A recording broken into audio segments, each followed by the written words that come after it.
Hey artists, today we are going to be continuing with our folk art cityscape project.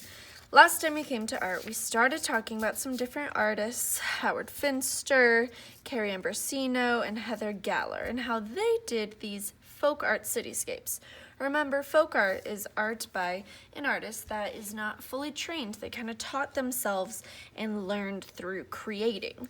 So they created cityscapes, and that's going to be the focus of our project as well.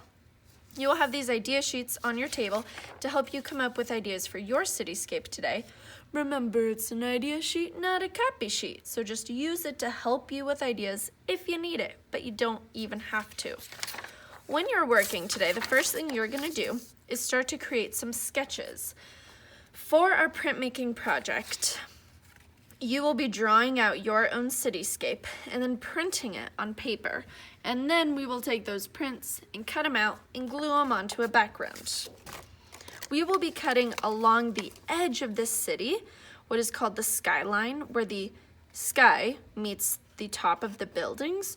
So when you're creating your design, you don't want to have gaps in between your buildings. Otherwise, when you're cutting, it'll become awkward because you'll have to go all the way down to the bottom and then back up, and your print will become kind of weak. So you want to make sure that all your buildings are close together or they're overlapping, meaning some are in front and some are behind.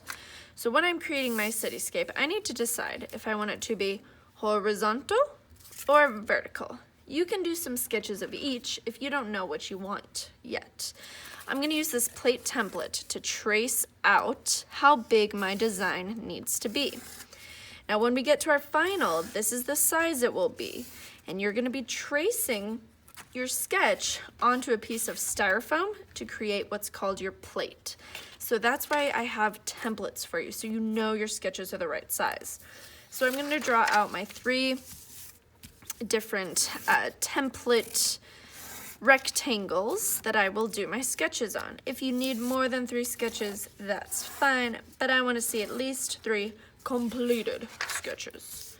So when I'm getting ready to sketch, I'm just going to draw out my designs however I want. I don't want them to be too itty-bitty and just take up like a little bit of my whole paper. So I want to go up about halfway, remembering that what I have in the sky doesn't really matter because we're cutting our prints out. You can draw details in the sky when we paint our background, but for our prints, you don't really need to worry about the sky. So I can use these papers to kind of help me plan out how I want my buildings to look, what kind of shapes they might have.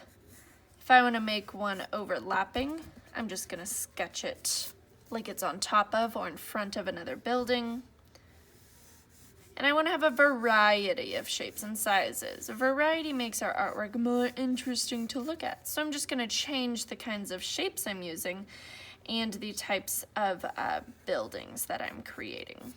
Now, this is not a completed sketch yet. I want to think about details too. So that can be patterns. That could be details like windows and doors. You are going to be carving this onto styrofoam. So while you can have a lot of different details and patterns in your artwork, you can't do anything too teeny tiny. My pencil is going to carve into our styrofoam. So my designs need to be small enough where my pencil can draw them in. All right, artists, I'm going to finish my sketch and then show you how you will trace onto the styrofoam.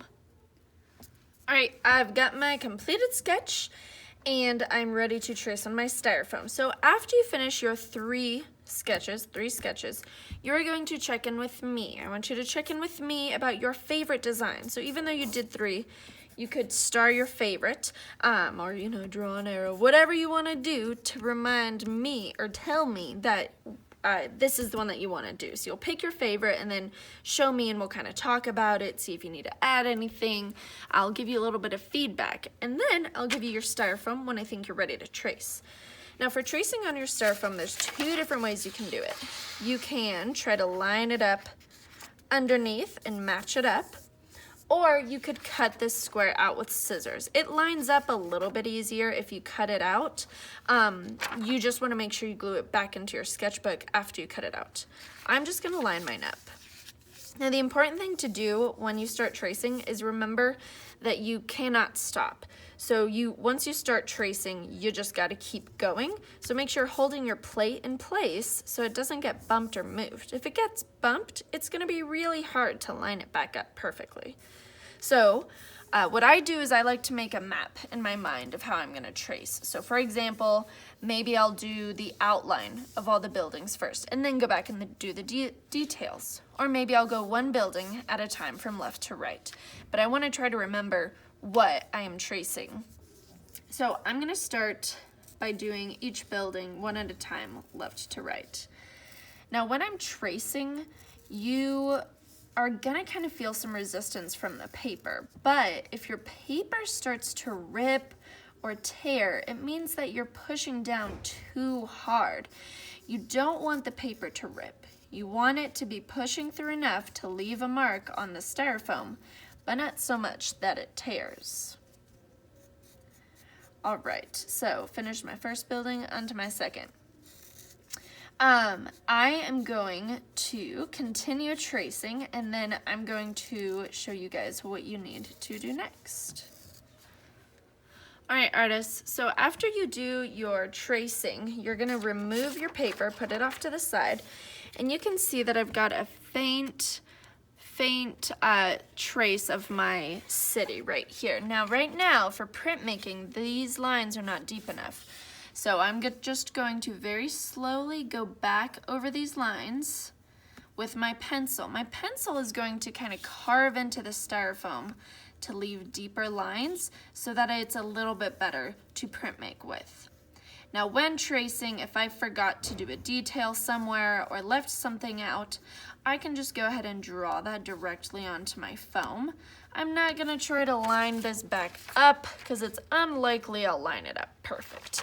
But if I forgot like a detail somewhere in the roof, for example, then I could just draw it directly onto my styrofoam. I just want to really be careful.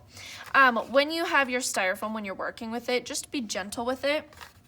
Anytime you like draw on it, it makes a mark, and your fingernails or like horseplay could like make marks on it too. So just be gentle with it. When you completely finish tracing over it a second time with your pencil and you see you've got these much deeper lines, then you can, with Sharpie, write your name on the back, not with pencil, because we know the pencil will carve into the foam. Write with Sharpie on the back, and then also your class code. Okay, so 4, and then the first initial of your teacher's name, or the first letter of your teacher's name. Okay, artists, can't wait to see your finished cityscapes.